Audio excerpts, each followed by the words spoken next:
आज हम बात करेंगे सूक्ष्म जीवों के सामान्य परिचय एवं उनके वर्गीकरण के बारे में।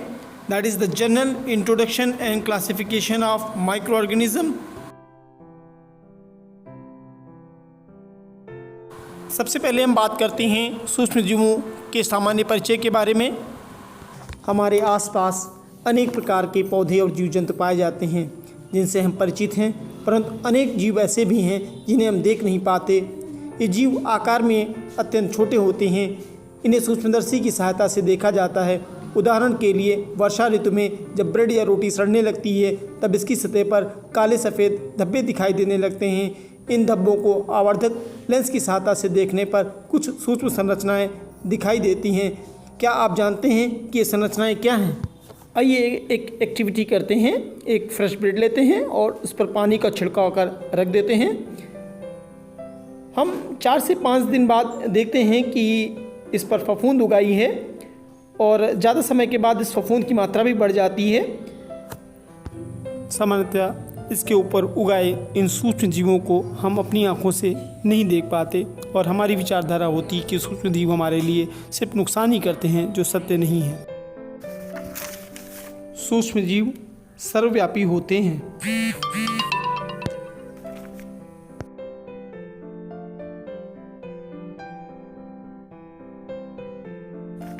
अर्थात ये हवा, मिट्टी, पौधे एवं जंतुओं के शरीर के अंदर तथा बाहर सभी जगहों पर पाए जाते हैं।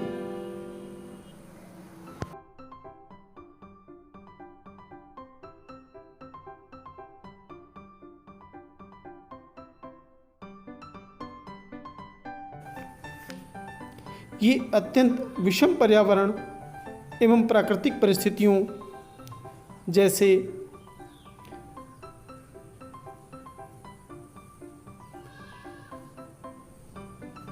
बर्फ, गर्म पानी के झरनों, समुद्र की तलहटी तथा दलदल आदि सभी जगहों पर पाए जाते हैं।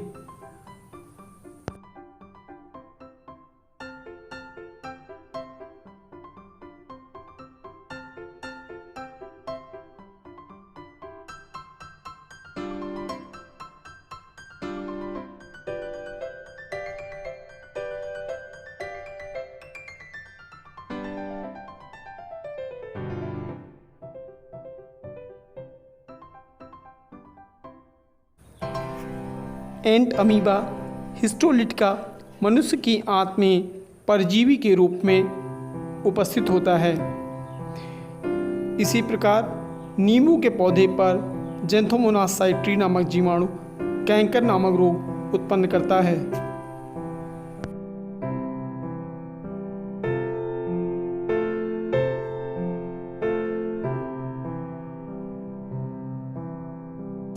सूक्ष्म जीवों का वर्गीकरण।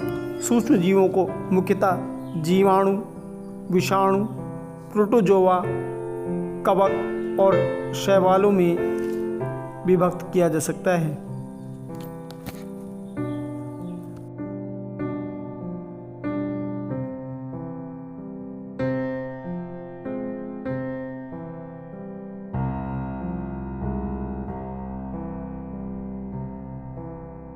बैक्टीरिया ये एक कोशिकीय जीव होते हैं जो जल आदि सभी स्थानों पर पाए जाते हैं, परंतु नमी युक्त स्थानों पर इनकी संख्या अधिक होती है। ये गोलाकार, दंडाकार या सर्पाकार आकार वाले होते हैं कि नहीं पाए जाते। इनकी कोशिका के चारों ओर कोशिका भित्ति होती है।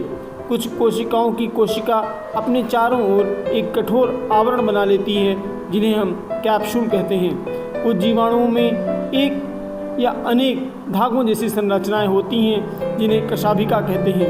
कशाभिका के द्वारा जीवाणु अंत्यों में जीवाणुओं की संख्या बहुत तेजी से प्रजनन होती है।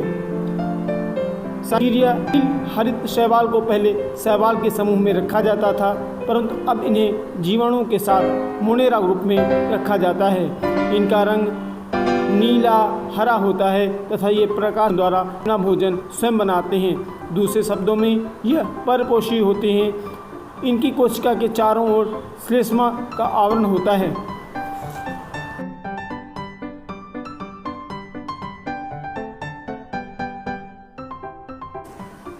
दरअसल सभी सूक्ष्मजीवों में विषाणु सबसे सूक्ष्म होते हैं। ये न्यूक्लिक अम्ल तथा प्रोटीन के बने होते हैं। ये पूर्ण परजीवी होते हैं और स्वतंत्र रूप से अपना विभाजन नहीं कर पाते हैं। प्रजनन के लिए इन्हें सदैव किसी जीवित कोशिका की आवश्यकता होती है।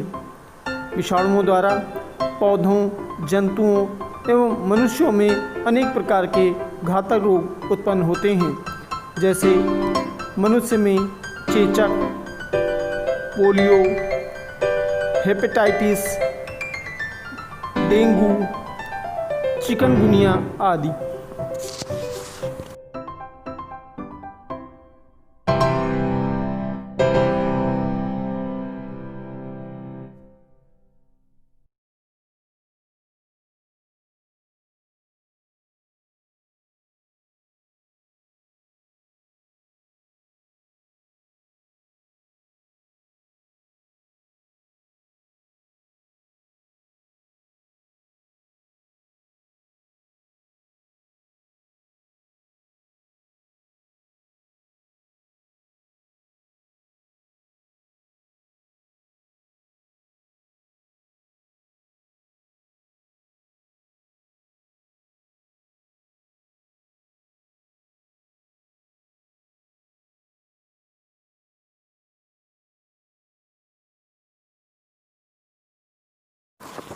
प्रोटोजोआ। प्रोटोजोआ भी सूक्ष्मजीवों का एक समूह है। इस संघ के जीव एक कोशिकी होते हैं। जल, मिट्टी और जीवों के शरीर में ये पाए जाते हैं। प्रोटोजोआ संघ के जीव स्वतंत्र रूप से या अन्य जीवों के शरीर में परजीवी के रूप में पाए जाते हैं। इनमें प्रजनन के लिए विशेष संरचनाएं पाई जाती हैं, जैसे अमीबा में कूटपाद, पैरामीशियम में सीलिया इत्यादि। कई बार इस संघ के कुछ जंतु मनुष्यों में रोग भी उत्पन्न करते हैं, जैसे एंट अमीबा हिस्टोलिटिका से पेचिस और प्लाज्मोडियम द्वारा मलेरिया रोग उत्पन्न होता है।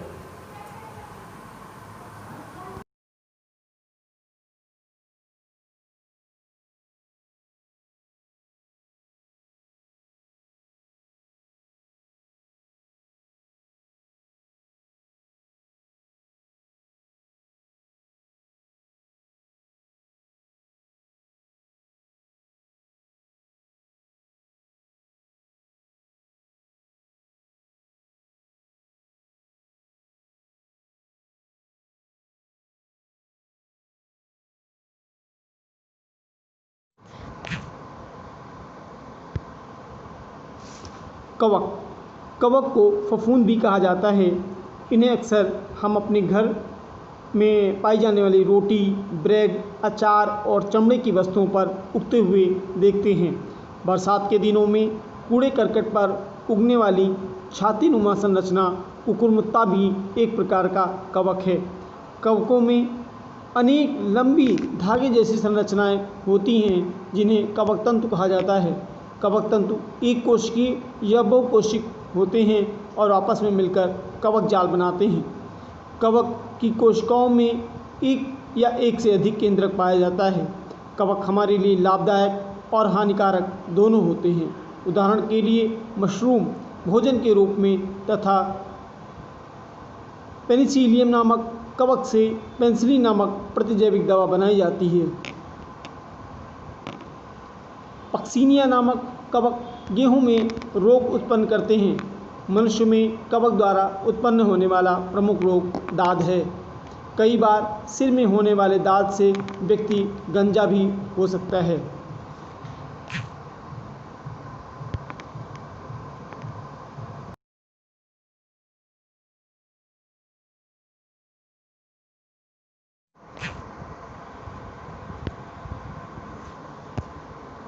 वर्ष 1929 में अलेक्जेंडर फ्लेमिंग ने जीवाणु रोगों से बचाव हेतु एक संवर्धन पर प्रयोग किया।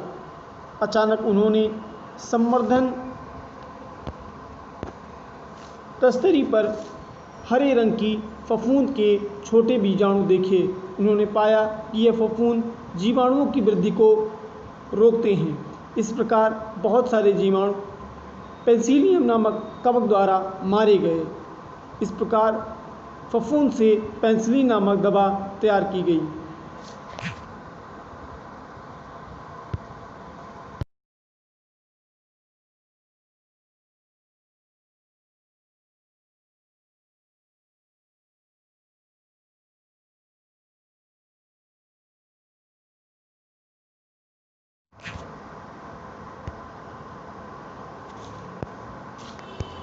शैवाल।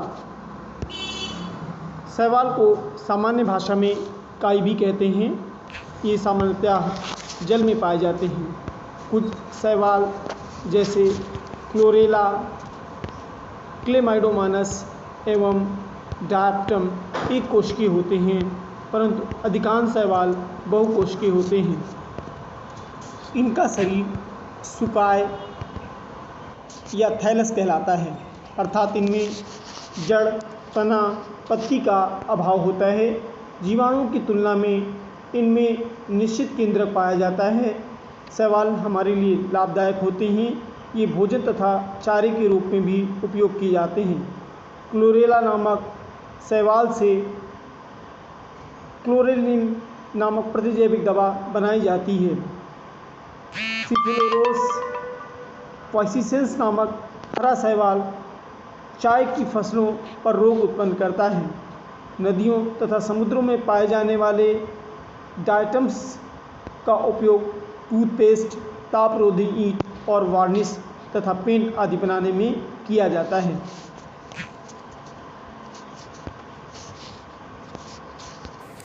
Please like, share and